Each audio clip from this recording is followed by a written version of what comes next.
శివుడు నేను మారిన మనిషిలాగా మాట్లాడుతున్నా. డబ్బులు లేకుండా బ్రతకడము, రైతే అనే వాడిని గౌరవించే రోజులు వస్తుందంటావా? ఎందుకు జరగదు మామ?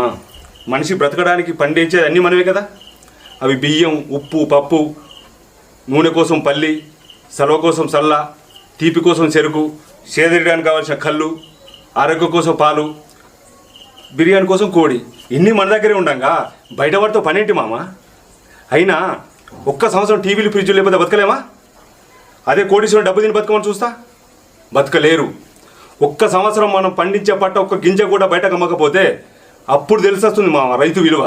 అయితే కావాలని అప్పుడు వాళ్ళు మొక్కుతారు మామ దేవునికి. పైవాడు ప్రాణం మాత్రమే పోస్తాడు, కానీ రైతు అనేవాడు 100 సంవత్సరాల ఆయువు పోస్తాడు. రైతు లేనిదే రాజ్యం లేదనే మాటని నోటి నుంచి కాక గుండె లోతు నుంచి వచ్చేలా చేస్తామమ్మా. అంతేకాదు, వ్యాపారస్తుల్లో లాగా తమ ధర తామే నిర్ణయించుకునేలా చేయాలి. రైతు అనేవాడు దేవుని ప్రతిరూపమని ఉద్యోగస్తులు తమ ఆఫీసులలో, కంపెనీలలో తన ఫోటో పెట్టుకొని మొక్కేలా చేయాలి.